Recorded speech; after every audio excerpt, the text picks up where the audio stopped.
Good evening and welcome to our Congresswoman Gwen Moore's virtual town hall on the American Rescue Plan. My name is Dr. Joan Prince, and I have the extreme pleasure today of moderating this so important town hall with our beautiful Congresswoman Gwen Moore. Let me set the context for you before I bring on the star of the hour. Today, you are in listen only mode, so you feel free to talk to your computer, but you won't be speaking live. We have over 200 individuals that have tuned in, and we thank you for that. And you have submitted over 80 plus questions, and we are going to do our best to try to answer as many of those questions as possible today. If your question is not specifically addressed, the Congresswoman would like you to know that you should visit her website, so get your ink pens out. It's gwenmore.house.gov. You can get more information and just look under the COVID resources and the American Rescue Plan resources.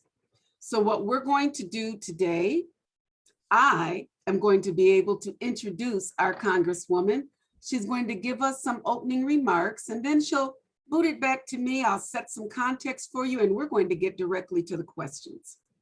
So let's do this. Let's get started. Who is the lady of the hour? We all know her, and this is the part I know she doesn't like when I start to talk about her, but guess what? I'm going to do it anyway. Congresswoman Gwen Moore was elected to represent Wisconsin's 4th, yay, congressional district in 2004. Can't believe it's been that long, making her the first African-American elected to Congress from the state of Wisconsin. Guess what, y'all, as they say, she is the esteemed member of the House Ways and Means Committee. If you didn't know this, please know it is the oldest committee in the United States Congress, and it has jurisdiction over all those things that matter to us. Social Security, yes. Medicare, yes. The foster care system, yes. Temporary assistance for needy families, unemployment insurance, you go down the list, our Congresswoman is on that powerful committee. She's also an active member on the Congressional Progressive Caucus, and she cares about everyone. LGBT, Equality Caucus, the Congressional Black Caucus, the Great Lakes Caucus, the Democratic Steering and Policy Committee, you name it, she's done it. She's a champion for women and women's rights. She served as the Democratic co-chair of the Congressional Women's Caucus for 2 years. She's also a very outspoken opponent, and thank you for this, Congresswoman, of efforts to limit women's reproductive freedom and care. She's been an ardent supporter of initiatives that put low-income students on the path to educational success. I know for a fact she is a fan and a believer and an advocate for all of the TRIO programs. She consistently supports that kind of legislation to ensure that they have school access, that they have 3 nutritional meals a day. Our Congresswoman was born in Racine, but guess what, Milwaukee? We got her because she was raised in Milwaukee. The 8th of 9 children. She has done what I say, I just warms my heart to see, to do, to know her, and to be a part of everything that she is associated with. She is a tireless advocate for all rights. She's a civil rights activist. She's my Congresswoman. She's your Congresswoman. She leads the fight against racial profiling, domestic abuse, and now where we need her even more, obviously, voting rights restrictions. Ladies and gentlemen, even though she may not hear you, put your hands together and applaud for our Congresswoman, the honorable, beautiful, fantastic Milwaukee's, Wisconsin's, and the nation's Congresswoman Gwen Moore. Hello, Congresswoman. Hello, Ambassador Dr. Joan Prince.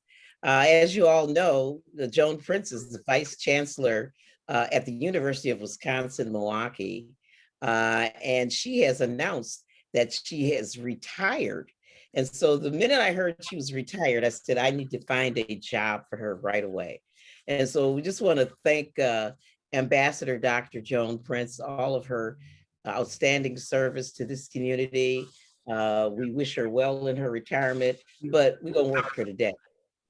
I think that it's March 30th, so it's still uh, uh, uh, Women's Month. That's right. And so just thought I would give you an update from the Joint Economic Committee on the status of women. Women still earn less than men. And as I look through congressional districts, there are places where there's 35% disparity between men and women. In Wisconsin, we just barely made it, the 4th congressional district barely made it to the extent that we're not double digits. There's a 9.9% equity gap between men and women. So no gap is acceptable. We're going to continue to work on that. I just want to wish all of you out there, hope you had great Seder dinners. Those of you who are double vaccinated, hope that gave you an opportunity to have a Seder this year. And I also wish all of you out there a happy Easter coming up. And for those of you who perhaps don't have any religious preferences, you can always enjoy the spring solstice and helping your kids color Easter eggs, which is one of the things that I look forward to every year with my, this time, great-grandchildren. So I just want to say hello and thank you for joining me today. It is such an honor to be your representative. And I have been so anxious and I've worked so hard with my colleagues to pass the American Rescue Plan. We really, again, this is a rescue plan. People call it mistakenly a stimulus plan, but it's not a stimulus plan. We are trying to backpedal from months of our kids not being in school and needing to catch up. Farmers, although that's not a concern necessarily of the 4th congressional district, but we were concerned about the indebtedness that farmers have gotten into, borrowing money against assets they couldn't get rid of, the $1,400 per person payments. We are hoping that that is going to help people meet crises that are coming up, paying back rent, making sure that their electricity and we energies can stay on. We know that these funds were long overdue. The unemployment benefits, the big rush for us was to get those unemployment benefits done by March 14th. So we were very happy to do that. And I'm going to get a lot more specific with it. But what I want you to do is that I want to show you, before we get started, just for some context.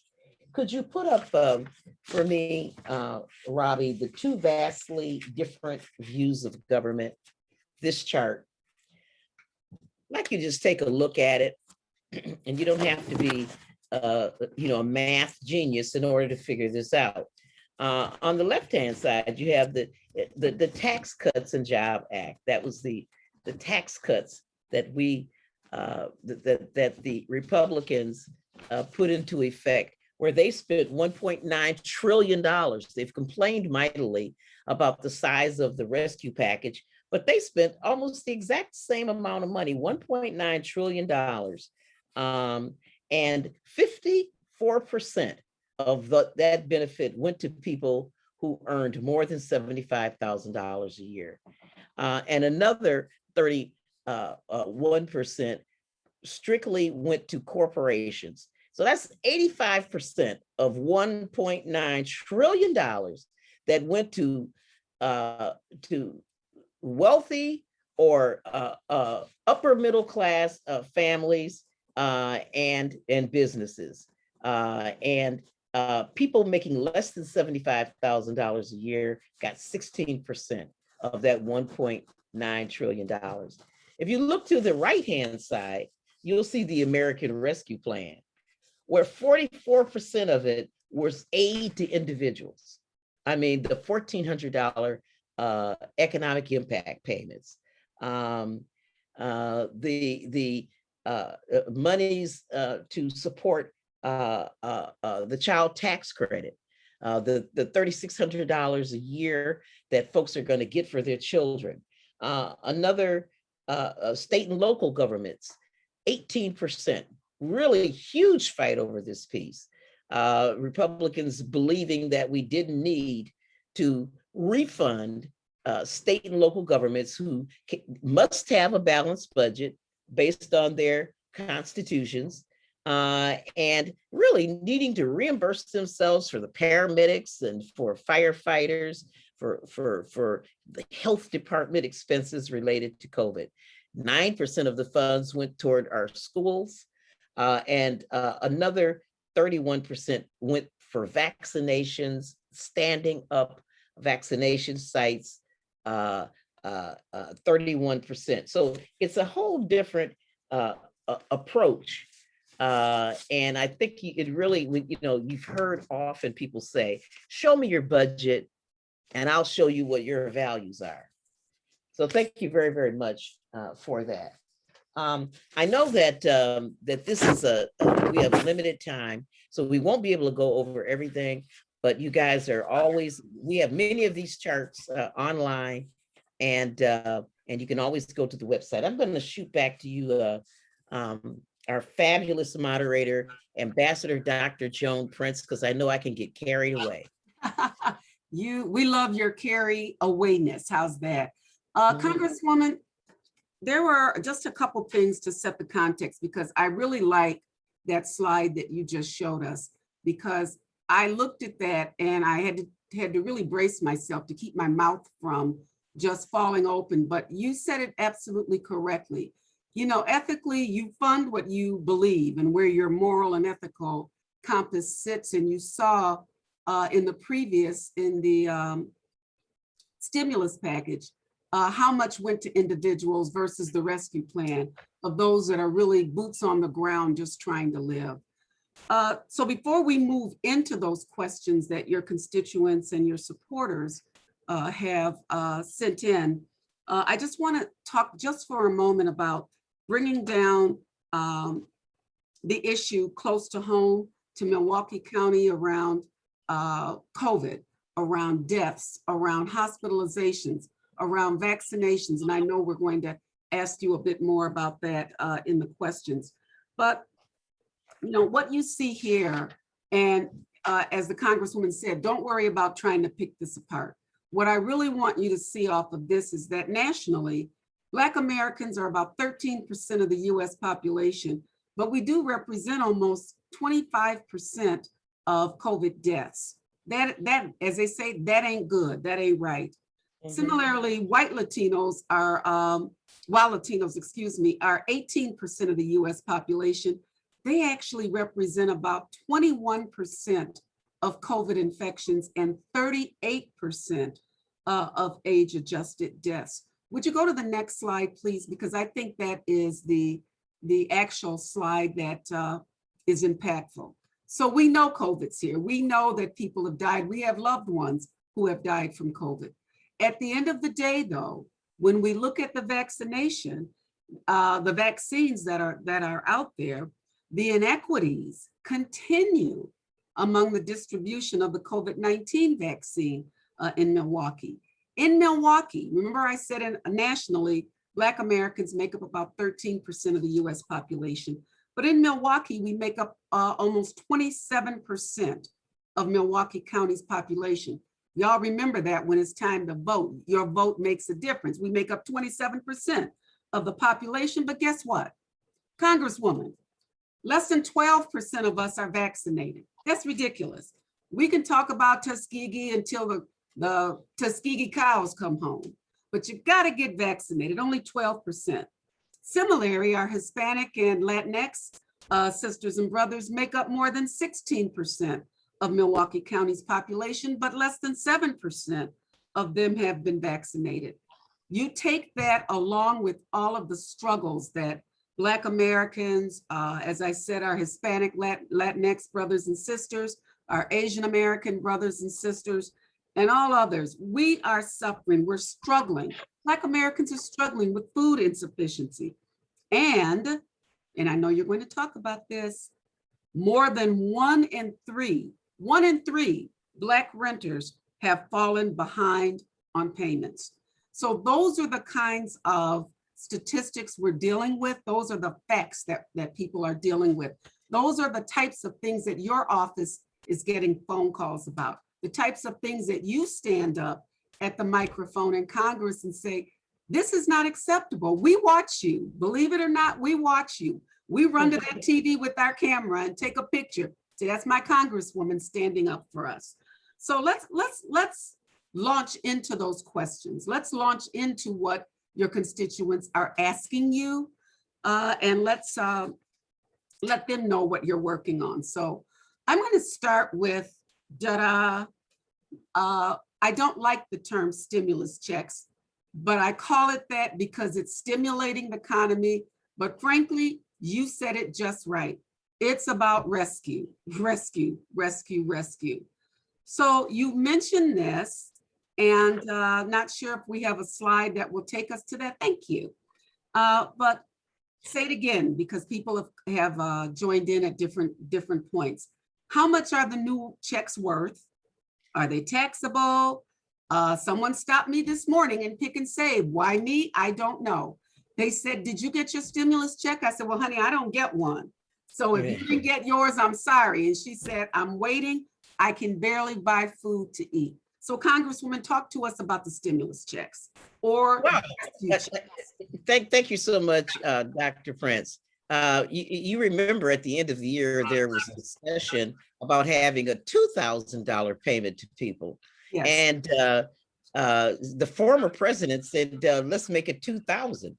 And so, Chuck Schumer and Democrats and everybody said, well, yeah, okay, fine. We're on board with that. But they only passed 600. So this $1,400 is the balance. This is $1,400 for every individual, including children of any age. It's $2,800 for married couples. Last time it was less than that for dependents. And if you were 17, I guess they figured you didn't eat, but this time it's for everyone. It is totally tax-free. There's no, this is not taxable. We did lower the scale of those who are eligible. Taxpayers who are individuals can qualify with a gross income for up to $75,000, married couple up to $112,500 for heads of households, and $150,000 for married couples filing joint returns. Again, many people who have not gotten this check yet were people who were non-filers with the Social Security system, Social Security payments, SSDI, SSI, and there was a holdup. And so they have not gotten their checks, but Ways and Means Chairman Richie Neal intervened, and several other people on our committee intervened, and the checks are coming.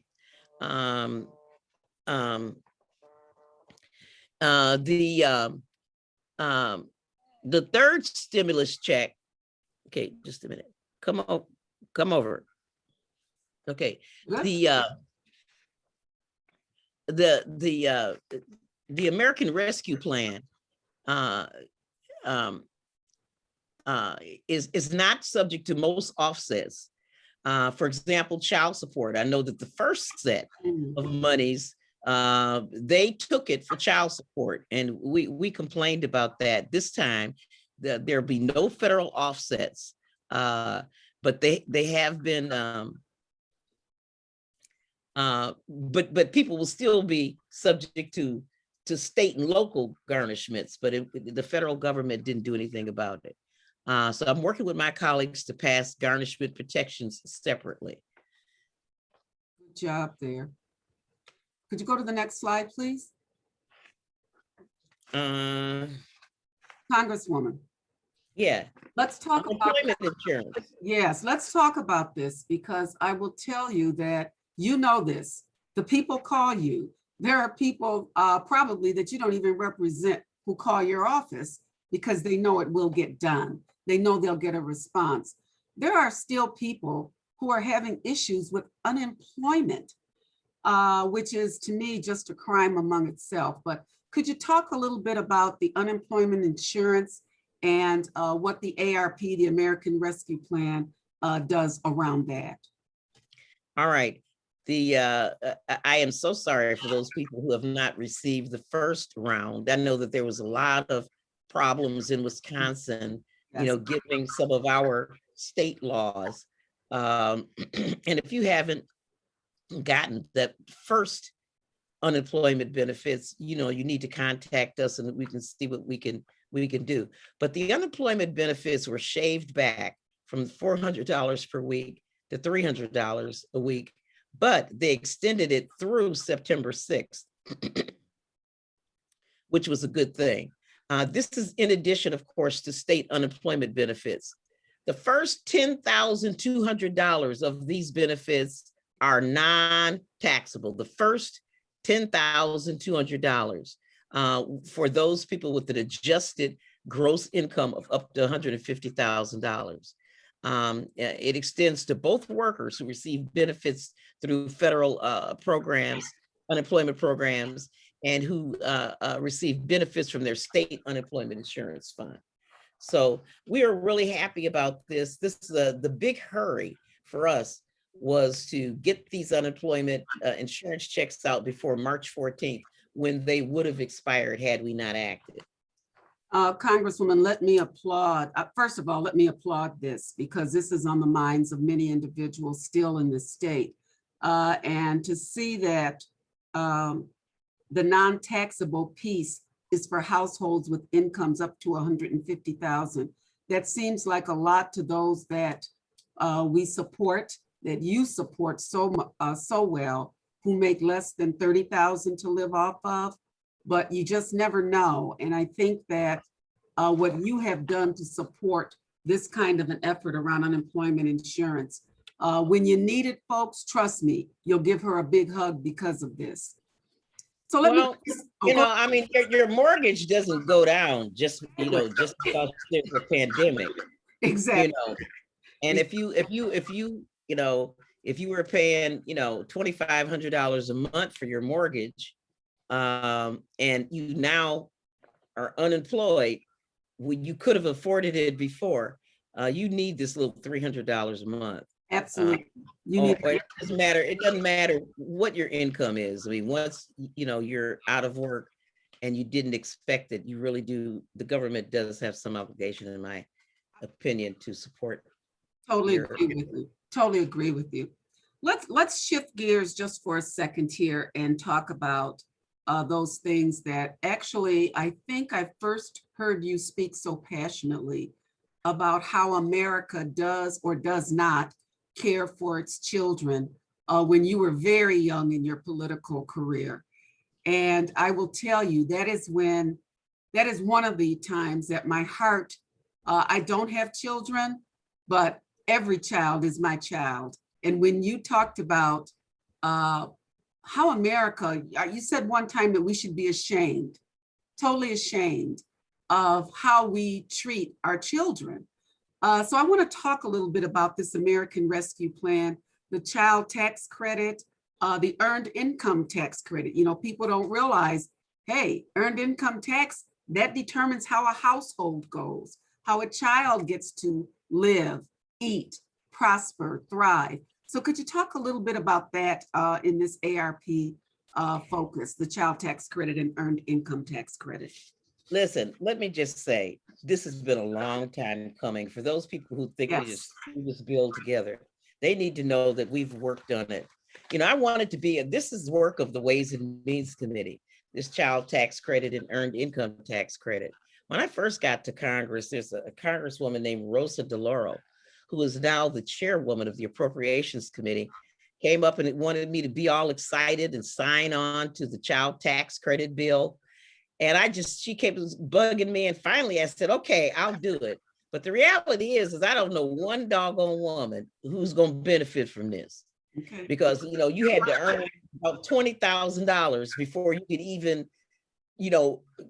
qualify for the first dollar of the child tax credit. So we've worked on this and we made this child tax credit fully refundable, so that people with children under age 6 will get $3,600 a year. And those with children over seven and over, up until age 18, will get $3,000, because everybody who's been home during this pandemic, if they didn't know it before, they know it now. Parenting is work, and there are expenses. This is we put in the legislation that the IRS ought to make this child tax credit payment monthly.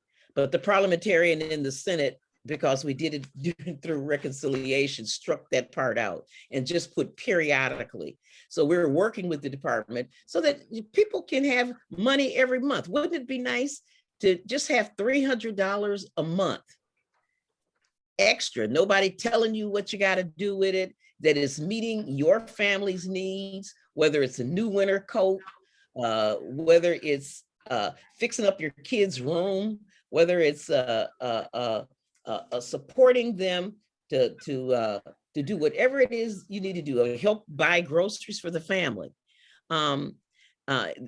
Again, this is non-taxable income, and it's not treated as taxable income. The earned income tax credit,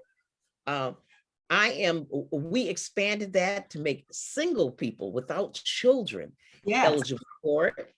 And I am continuing to work on this to try to make the earned income tax credit, to try to scale it so that it'll be available to people up to $40,000 a year. This is really important, since we are reluctant to raise the minimum wage. We don't want to burden the private sector, as it were, with giving people a living wage. So the government has got to make some intervention. I also want the earned income tax credit to support students. I mean, how stupid are we that our intelligentsia, our next generation, that we are making them suffer. We don't want to give them SNAP. We don't want to give them earned income tax credit. We need to recognize their work. And also, big deal is that I want caretakers. Yes, even people who are caretaking and keeping their parents out of the nursing home, their work to be recognized for the purpose of providing the earned income tax credit. And I want this earned income tax credit to be paid on a periodic basis, monthly, so that people can enjoy it on a regular basis, instead of waiting on it to be a lump sum. Can I personally say thank you for that? I took care of both of my parents in the house. I'm blessed. I was able to do it. But how many people struggle trying to do it? So thank you for that. That is something that particularly in our communities that we cherish being able to do. And you recognizing that really makes us proud of you. Could I keep it on the child for a moment? We're going to go to the next slide, because I want to talk about, we've talked about child tax credit.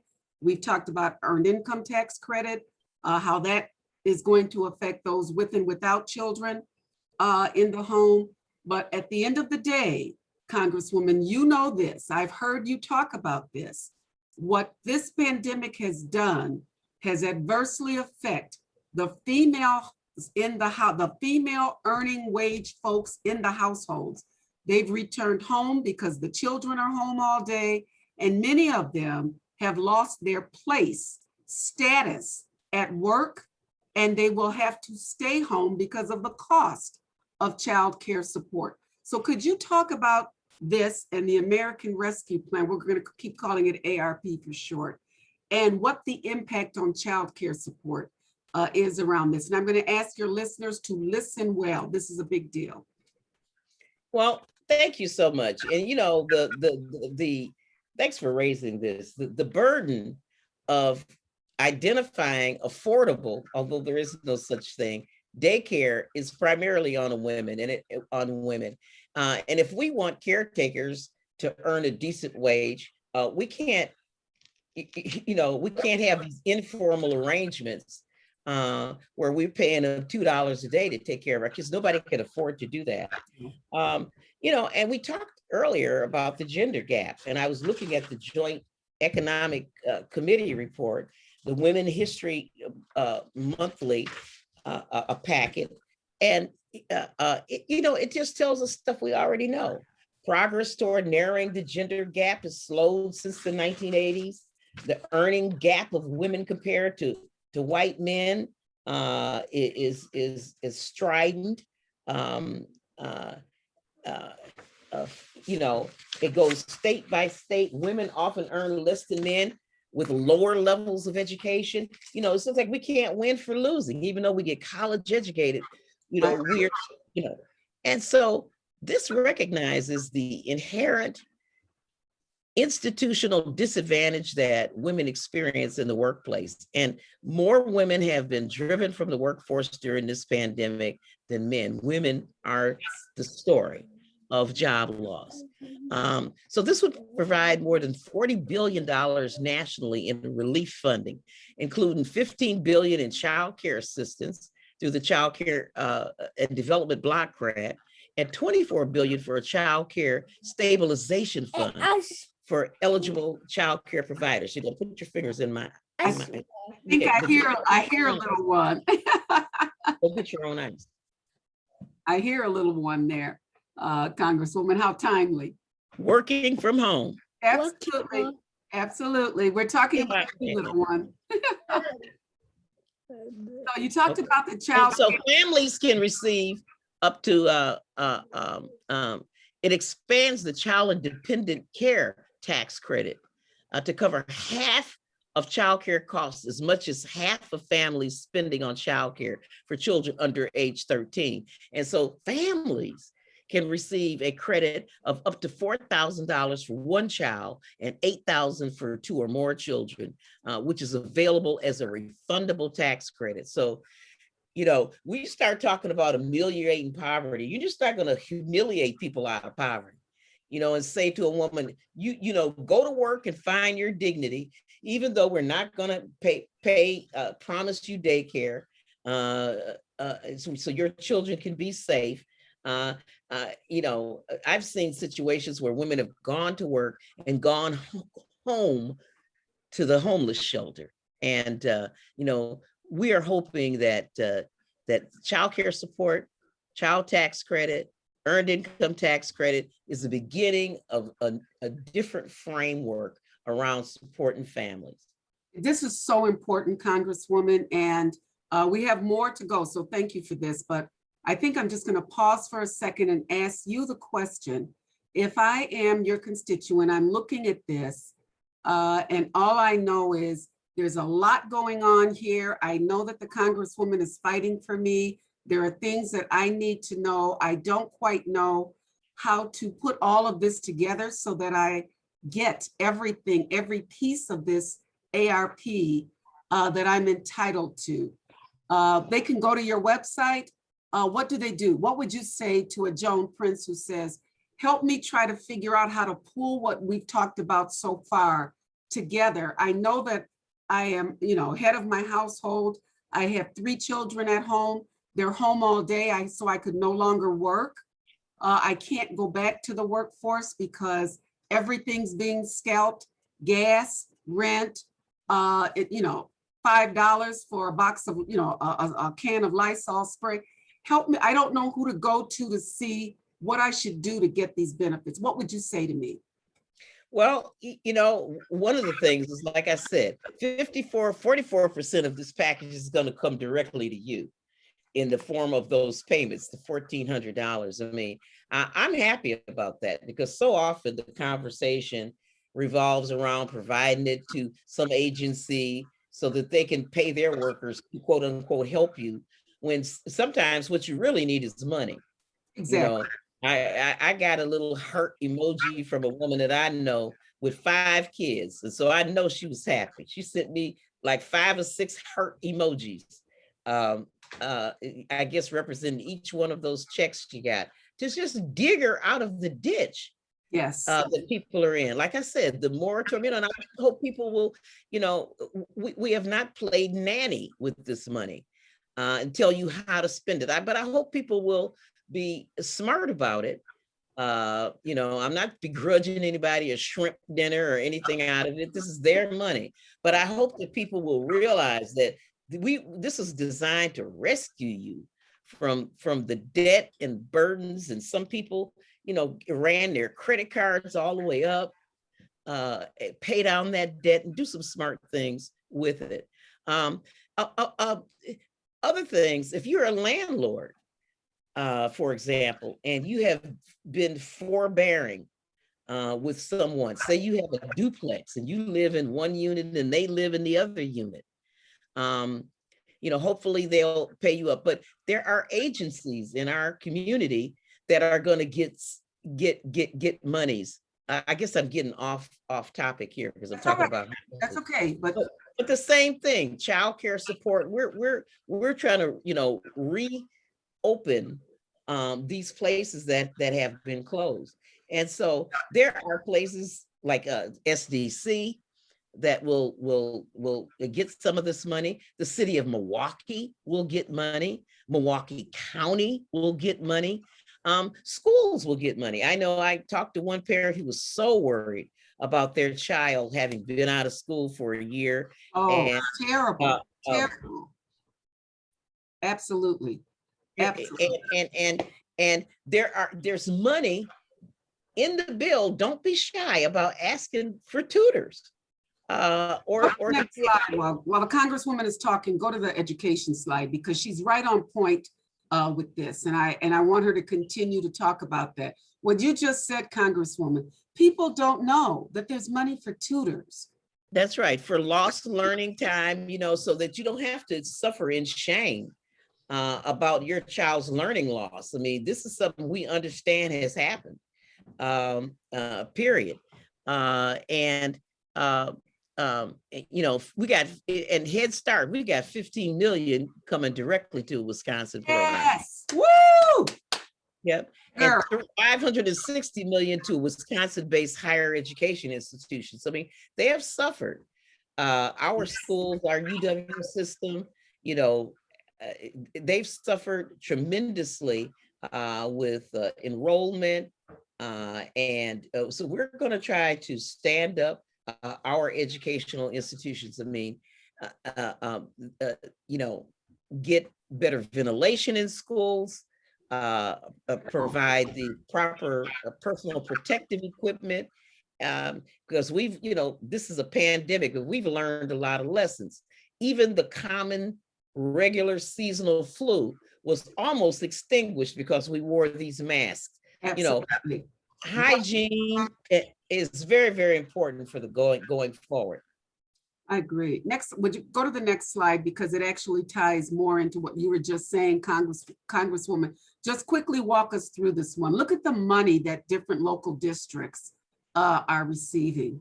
Wow. Oh, this is awesome. Milwaukee's public school system of almost $550 million.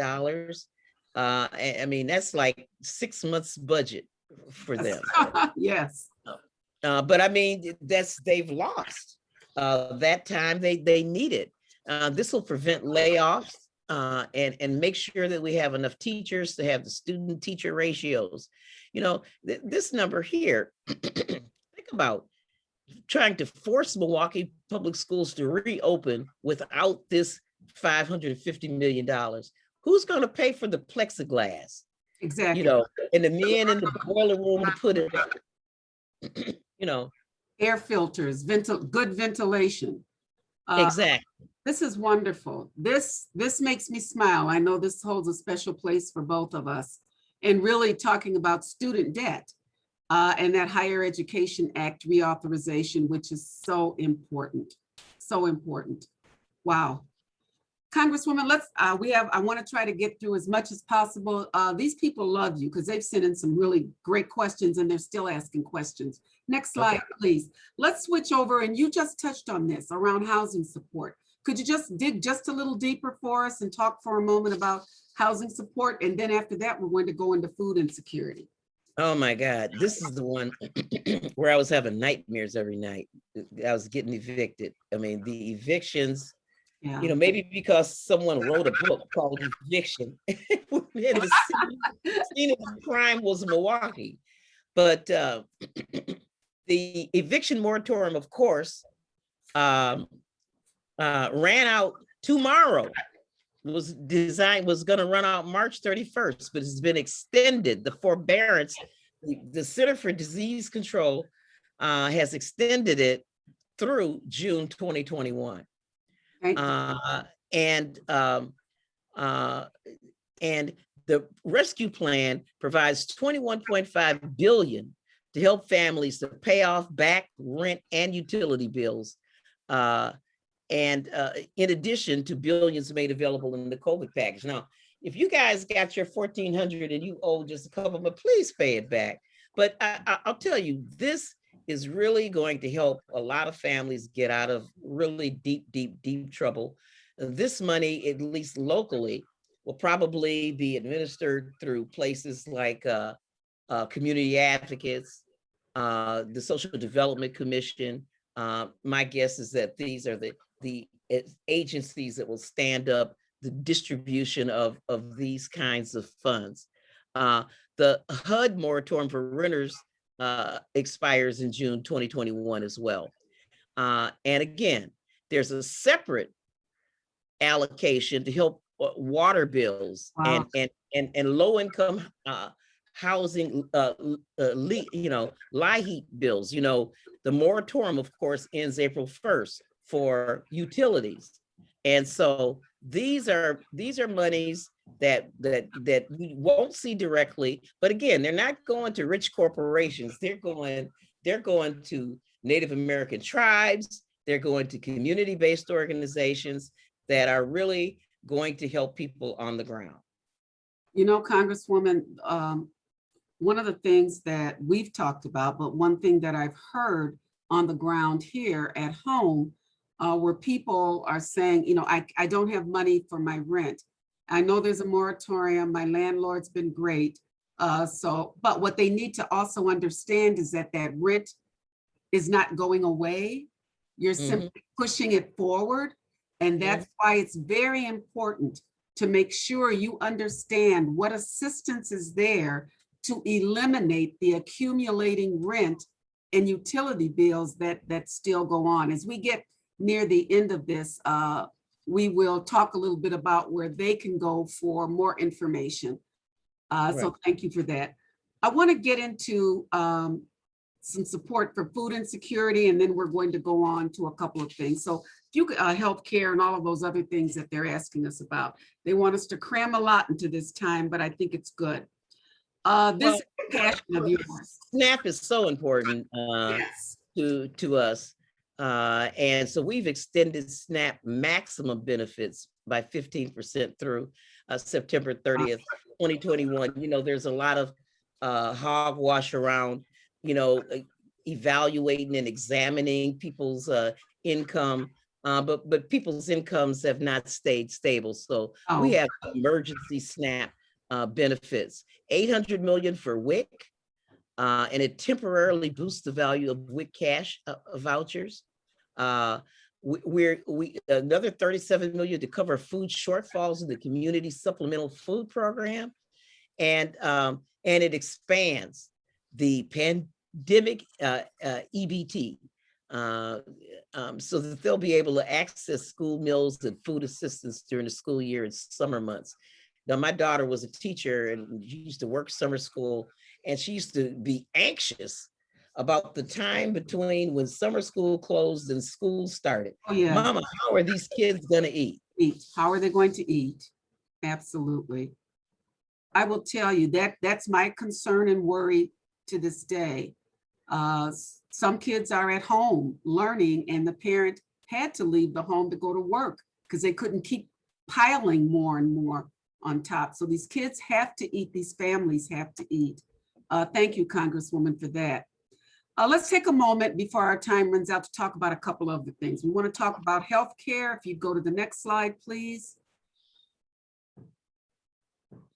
We have a couple of slides on healthcare, Congresswoman, but if you would, talk to us about healthcare. Talk to us about how ARP works with healthcare, the vaccines. We're going to talk about a lot of things here, but let's start with health. I mean, this is the saddest slide of all. Good news and bad news. The good news is for those states who have expanded their coverage of Medicaid under the Affordable Care Act or Obamacare. This bill created incentives for states like Wisconsin that didn't take up the ACA to provide them with an additional, on top of the benefits, additional 5% reimbursement rate. I remember when the first time when we didn't sign up for Obamacare when it first came out, 2008. The state budget took a $250 million hit. This time, Wisconsin is eligible for up to $1 billion if they would just take care of low-income poor people, but they won't. Under the current, I don't know, but it seems to me if you did the math, $1 billion is a lot of money to leave on the table, y'all. That's like 9 zeros. Absolutely. 9 zeros.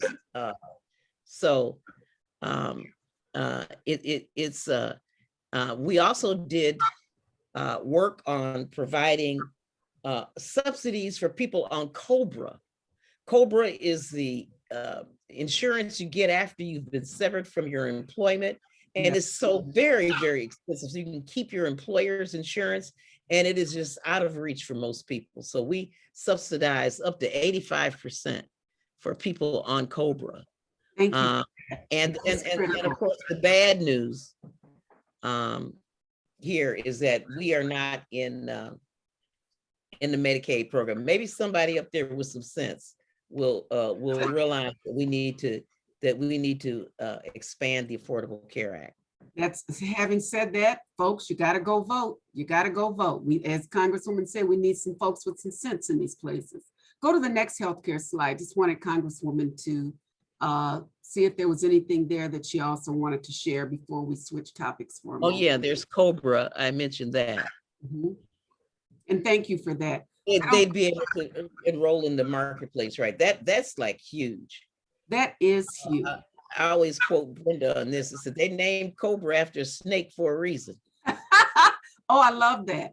I don't know if our listeners know, Congressman, I don't know if our listeners know that it could be, I know someone who was let go by their employer. They were downsized. How's that? And they were eligible for COBRA, I believe, for 18 months. I can't remember. But the cost, this was a single person, so no dependents. The cost for COBRA was $1,100 a month. Exactly. This individual's rent is $900 a month. So that's like paying rent twice. And as you said, totally out of reach for most people. So that's why that subsidy is great. Thank you. Thank you for that. Could we talk for a moment about vaccines? Could we go to the next slide, please?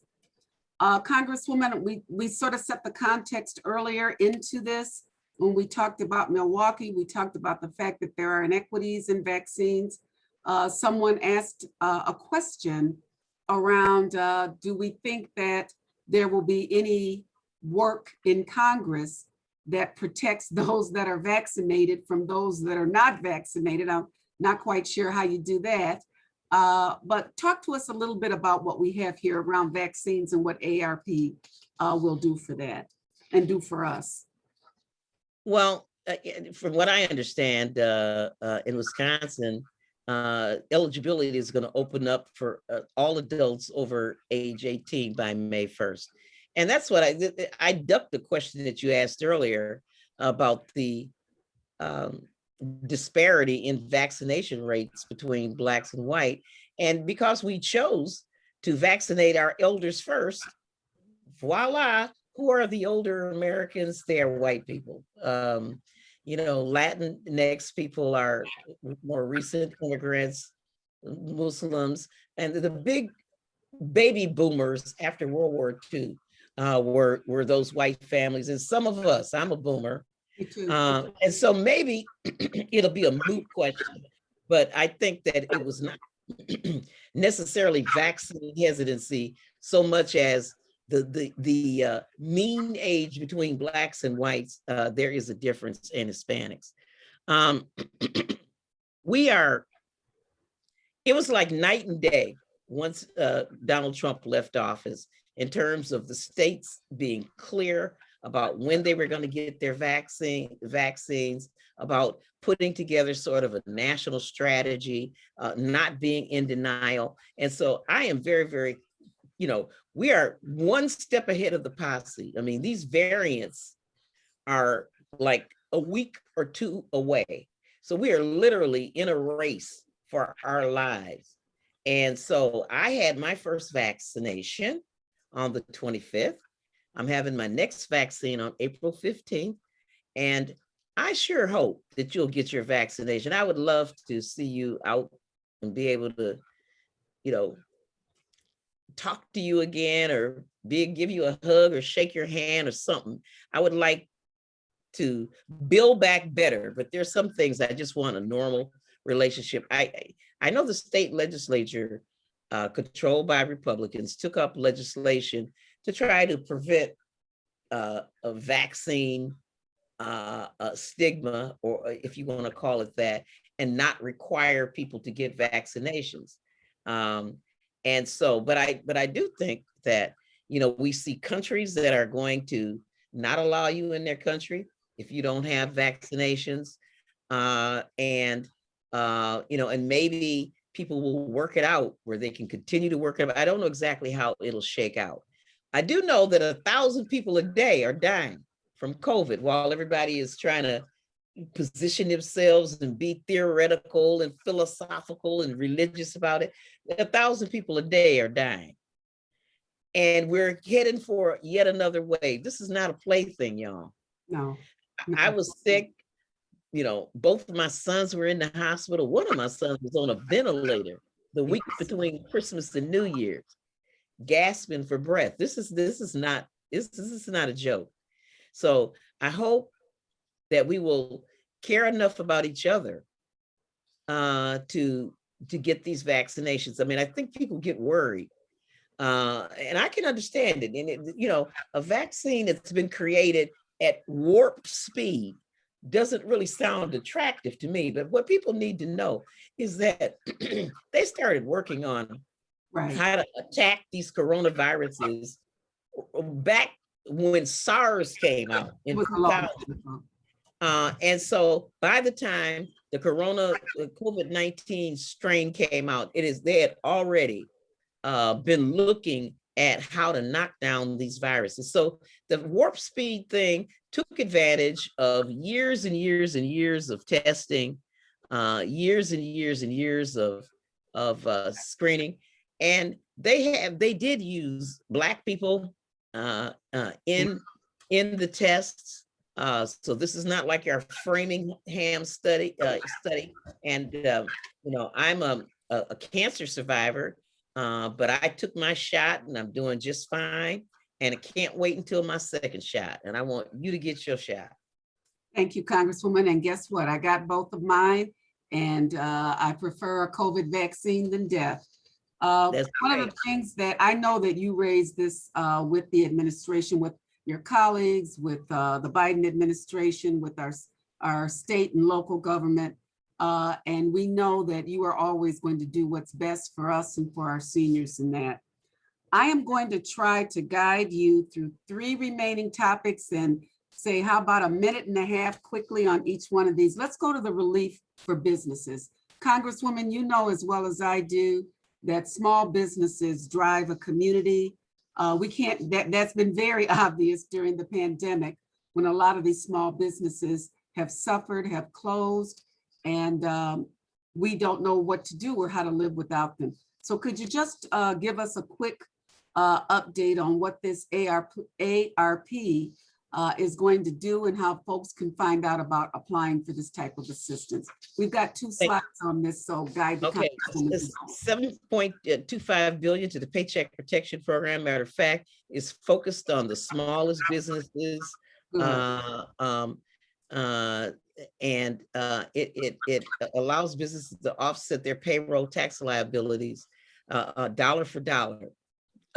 We've made some changes to it so that there's no payback for some of the expenses. Go to the next slide. Like I said, there are grants and loans and tax credits, and it's separate legislation that Joe Biden signed today. We're extending the PPP to the end of May, and gives the SBA another 30 days to process loans. And so we have one of the things is that this program, as you all know, it helped only larger businesses at first.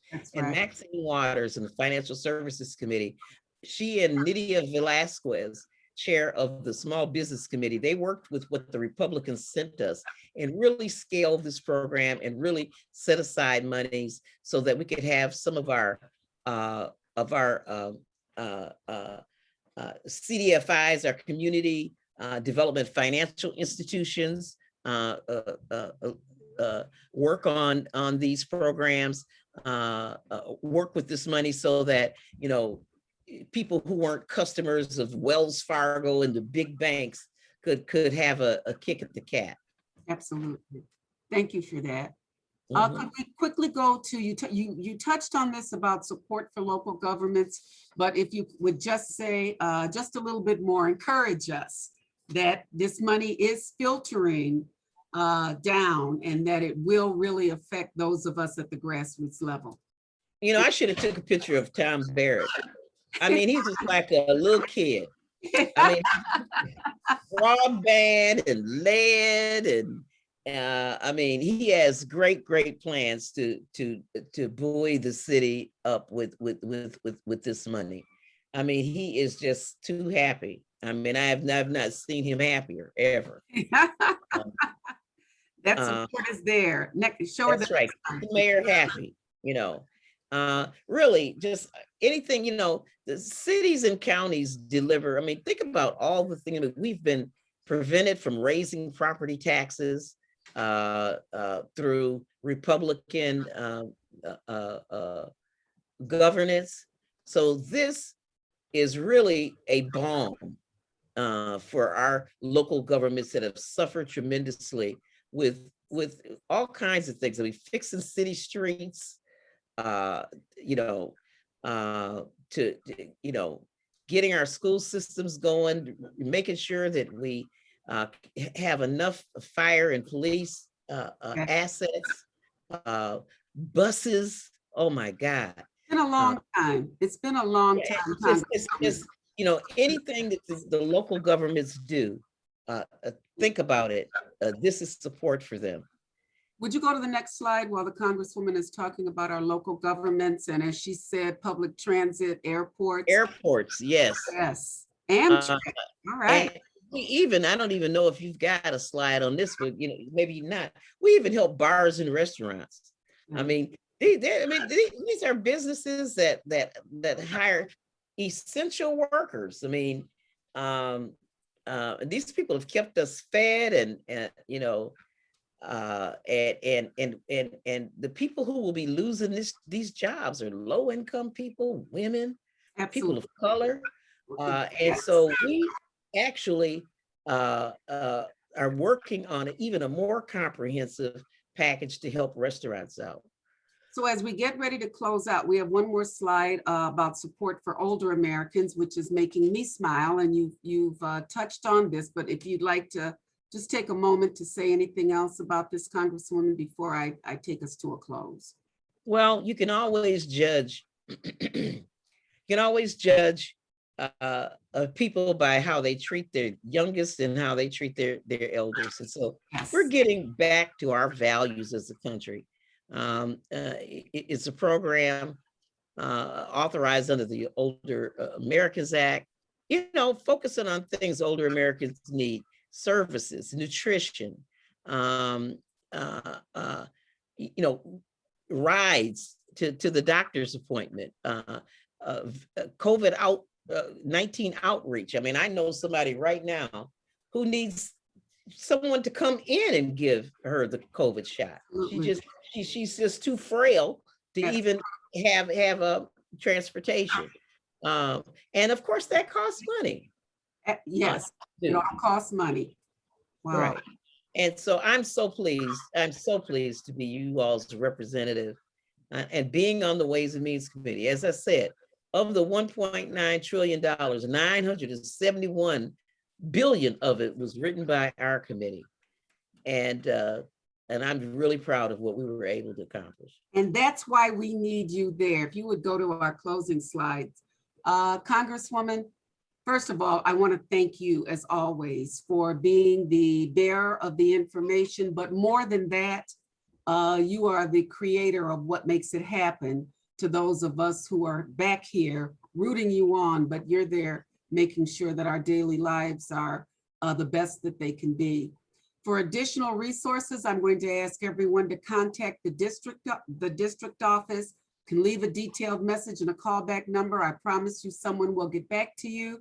Again, you can visit the website and just know that the slides from this presentation will be placed on the Congresswoman's website. So if you are smart, you will continuously every day tune back into that website and to see what resources are put there. Congresswoman, I always like the last voice that people heard to be you. We're at our time, but I want you to close us out and tell us what you want to say. This is Congresswoman Gwen Moore, her virtual town hall on the American Rescue Plan. Congresswoman?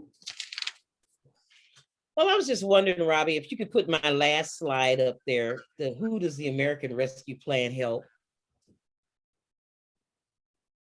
This is like one of my favorite charts. Let's take a look at Oops. that. Oops.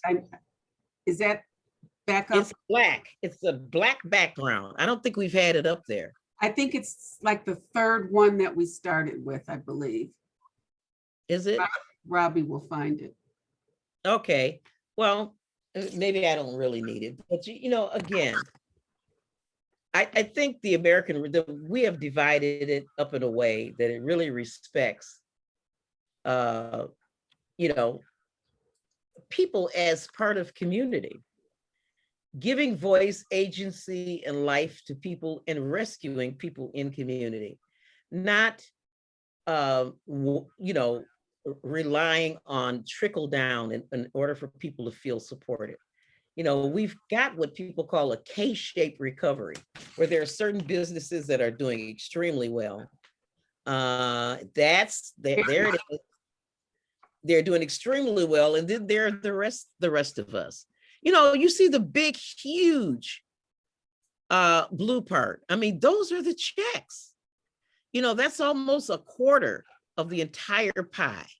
And then you see the light blue color, state and local government. And so almost half of this pie chart goes to state and local governments to prevent service cuts and layoffs, and to you.